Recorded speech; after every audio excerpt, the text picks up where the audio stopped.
Selamat datang dan bertemu kembali pada perkuliahan keterampilan komunikasi.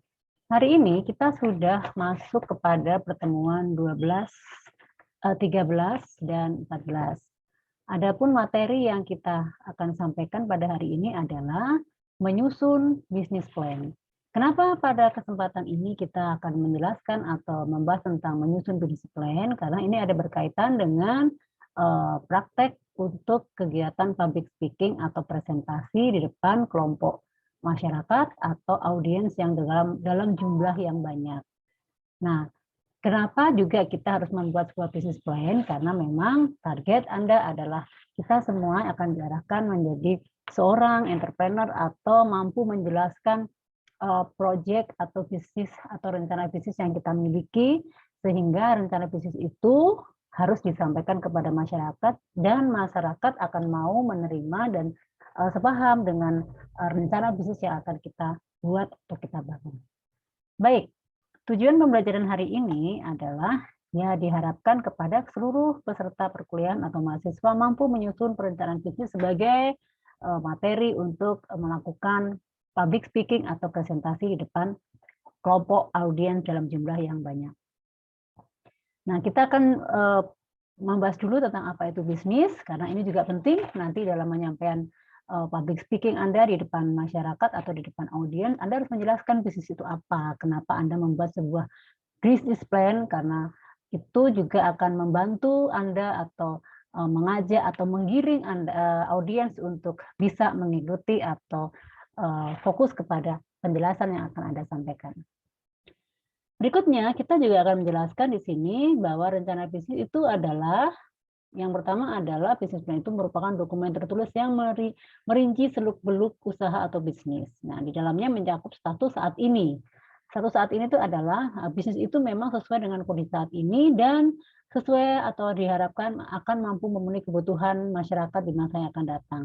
Dan juga hasil yang diharapkan dari sebuah bisnis itu akan bisa berjalan dan bisa diterima oleh masyarakat.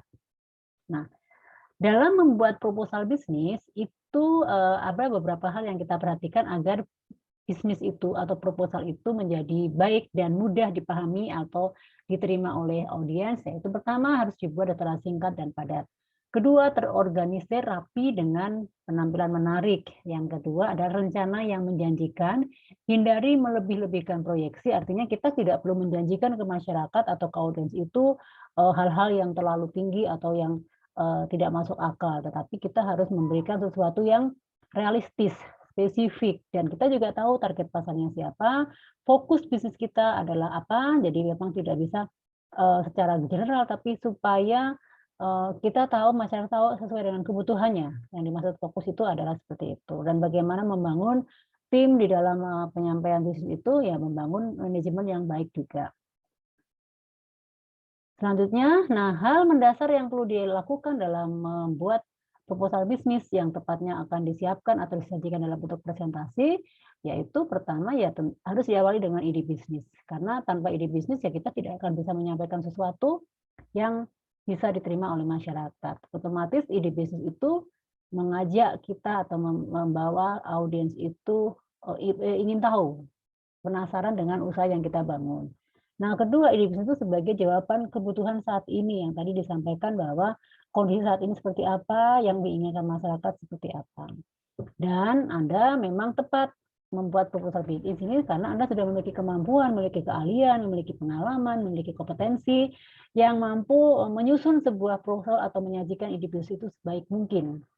Tentunya bisnis itu ujung-ujungnya adalah profit, dan dalam bisnis itu tentunya perlu dijelaskan juga bagaimana ke depannya, bagaimana keuntungannya. Dan yang terpenting itu adalah membuat bisnis itu harus tahu siapa yang akan membeli produk kita dan berapa dana yang dibutuhkan untuk memulai bisnis. Nah, itu yang harus menjadi patokan juga yang mendasar yang harus diperhatikan, karena tanpa 6 ini ya orang tidak bisa membuat proposal bisnis. Harus ada ide dulu, dan ide itu mampu memenuhi kebutuhan atau kondisi saat ini, dan bisnis itu juga memberikan profit, dan kita tahu bisnis itu akan kita sasarkan ke siapa dan berapa dana yang akan dipakai untuk memulai bisnis. Berikutnya, nah Bagian utama rencana bisnis ada 3. Yang pertama konsep bisnis itu sendiri, di dalamnya adalah bidang industri, struktur bisnis, penawaran produk atau jasa, cara mensukseskan bisnis. Dan kedua adalah market atau pasarnya atau siapa yang menjadi konsumennya. Dan yang ketiga adalah rencana keuangan. Karena bisnis itu kan profit, ujung-ujungnya profit. Bagaimana mencari sebuah keuntungan atau bagaimana bisnis itu bisa eksis dan otomatis kalau eksis tentunya akan memberikan profit yang diharapkan atau keuntungan bagi seorang pelaku bisnisnya. Nah, itu perlu disampaikan di dalam presentasi, khususnya pada saat kita akan mencari investor, itu harus dijelaskan detail karena ini akan membantu investor untuk menganalisa apakah dan visi Anda itu perlu dibantu atau tidak layak gitu. Selanjutnya, ini adalah 7 terpenting yang harus ada di dalam komponen rencana bisnis. Artinya Anda harus menyiapkan 7 komponen ini, yaitu ada ringkasan eksekutif, deskripsi bisnis analisis, strategi pemasaran, persaingan, rencana desain dan pengembangan, rencana operasi dan manajemen, serta rencana keuangan. Ini yang terpenting, karena dalam bisnis itu harus menyangkut ini satu paket.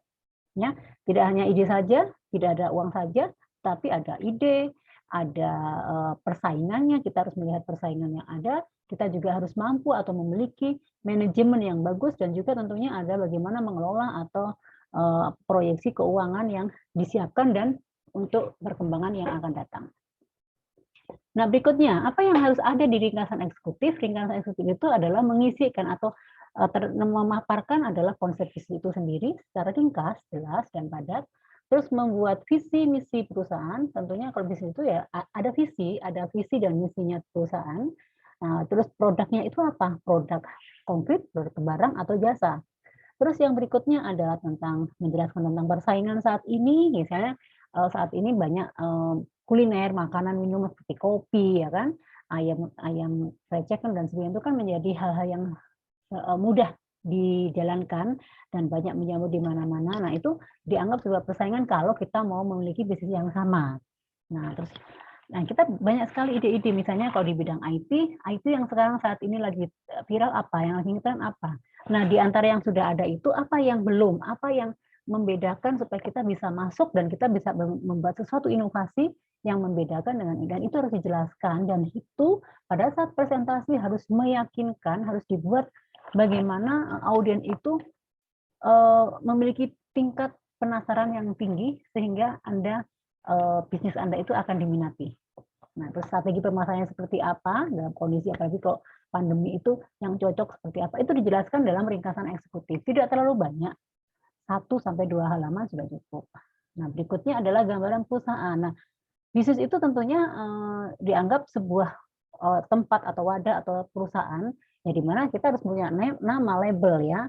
Misalnya baju, garment gitu ya, ada merek itu kan label, kita harus menjelaskan filosofinya, produk ini misalnya sepatu itu apa mereknya, terus pabriknya, rencana usahanya di mana, itu harus dijelaskan.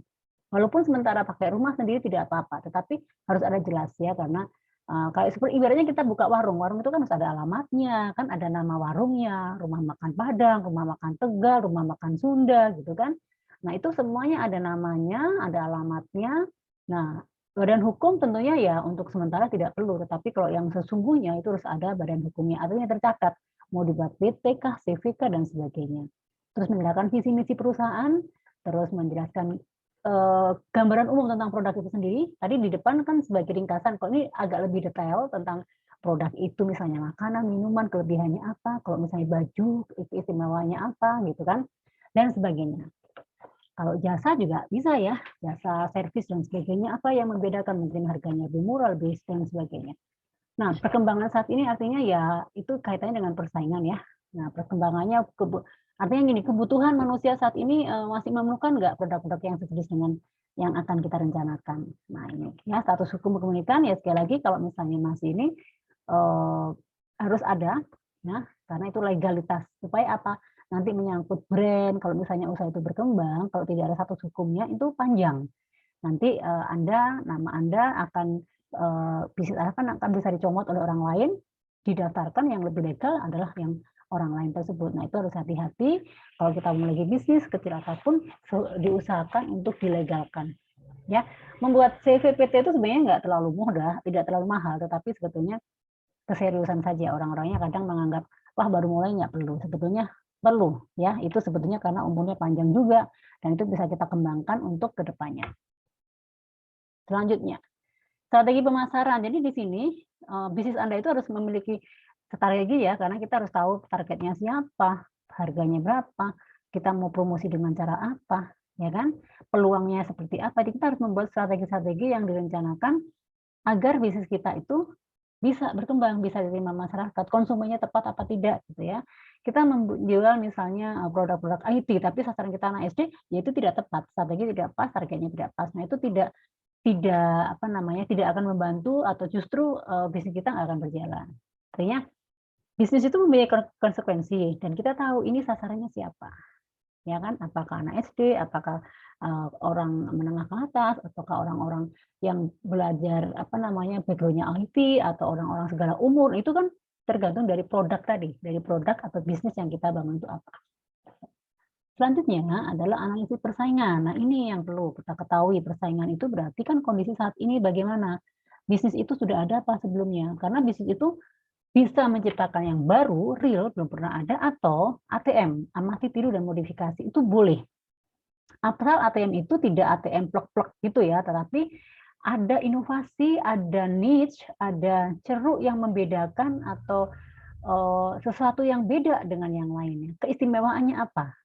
Ya, perbedaannya apa? Nah, itu adalah persaingan yang harus kita bangun sehingga kita harus tahu strateginya, bagaimana kita menghadapi persaingan itu. Apalagi kalau kita baru follower, artinya pendatang baru. Nah, itu perjuangannya tidak cukup sebulan, 2 bulan, biasanya setahun, 2 tahun dulu. Itu bisnis itu kan, kalau bisnis serius kan akan tidak langsung untung ya, biasanya akan merugi pasti itu ya, tetapi kan dalam merugi itu kan kita selalu berbenah berbenah, memperbaiki dan, melihat kondisi atau, respon konsumen seperti apa gitu ya.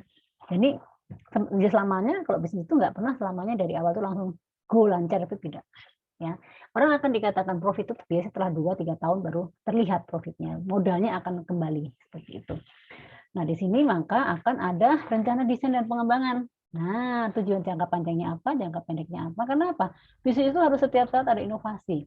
Nah, hal ini harus juga disampaikan secara detail kepada audiens, kepada publik harus disampaikan, karena publik itu kan maunya atau masyarakat atau audiens itu kan maunya itu yang praktis, yang memang bisa diterima atau memang menjanjikan. Nah, itu bagaimana kita mengemas apa yang bisnis yang kita rencanakan itu bisa diterima sama masyarakat. Itulah tugas kita mempresentasikan rencana bisnis itu adalah di situ. Bagaimana karena audiens itu adalah target sasaran. Nah, dianggap sebagai target sasaran yang akan membeli atau menggunakan produk kita. Berikutnya adalah rencana operasional. Nah, ini menyangkut SDM ya, menyangkut SDM. Tentunya bisnis itu walaupun kita keluarga, misalnya kita bangun dengan keluarga, kita harus tahu dia bertugas atau PIC kompetensi di mana dan dia bertanggung di situ. Karena dia tanpa manajemen bisnis itu tidak akan juga bisa berjalan karena kan saling melengkapi unit misalnya operasional dengan pelaksana, dengan keuangan, dengan promosi itu kan itu merupakan orang-orang yang berada di balik keberhasilan sebuah bisnis, yaitu bagaimana kita membuat rencana operasional dan manajemennya dengan baik. Yang terakhir adalah tentang keuangan, itu pasti. Ya kan? Karena bisnis itu tidak lepas dari profit. Nah, ini kita sampaikan dalam presentasi itu perlu sekali lagi karena misalnya penjualnya berapa, kita butuh dana berapa, kita akan profit berapa itu disampaikan, gitu ya. Nah, presentasi ini kan tidak bersifat untuk konsumen saja, tetapi untuk pihak-pihak yang akan menjadi investor kita juga perlu. Anggaplah misalnya bisnis Anda melakukan presentasi ini di depan investor yang akan membantu bisnis Anda. Mau tidak mau, Anda harus menjelaskan detail rencananya apa, kebutuhan dananya berapa, terus pencapaian pengembalian modalnya seperti apa, analisa break even-nya seperti apa. Saya paham semuanya sudah pernah mempelajari tentang analisis rencana keuangan, di sinilah prakteknya Anda meringkas sebuah ringkasan yang jelas dan Anda bisa menyampaikannya dengan jelas juga kepada audiens yang dianggap sebagai konsumen dan juga dianggap sebagai investor. Nah, supaya kedua belah pihak itu akan sepakat bisnis itu bisa jalan atau investor akan memberikan dana atau kucuran dana kepada kita. Nah, di dalam proposal bisnis itu kita selalu ada lampiran ya. Lampiran itu adalah untuk memperkuat apa yang sudah dipaparkan. Karena kalau bisnisnya sendiri itu kan hanya gambaran secara umum, general dengan deskriptif ya. Tetapi kalau misalnya lampiran itu adalah menguatkan dokumen-dokumen yang dijelaskan sebelumnya.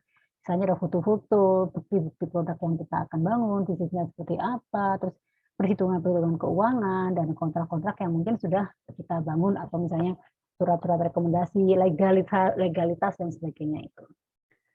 Baik, nah terkait dengan rencana pembuatan atau presentasi ini, tentunya selain proposalnya harus bagus ya, tetapi Anda juga harus bisa menyajikan dalam bentuk presentasi, dalam bentuk PPT itu juga sebagus mungkin. Kalau untuk proposalnya sendiri, kita akan buat 10-20 halaman, sementara kalau PPT itu 10 saja, tapi kita lebih banyak berkomunikasi dengan audiens. Tidak perlu banyak-banyak, tetapi akan dijelaskan poinnya, dan disitulah interaksi yang dibangun antara kita yang akan menyampaikan presentasi dan audiens yang dianggap sebagai konsumen atau investor itu paham dengan PPT atau presentasi yang kita sampaikan secara jelas dan detail. Ya. Baiklah, jika tidak ada pertanyaan, kita akan masuk kepada tugas.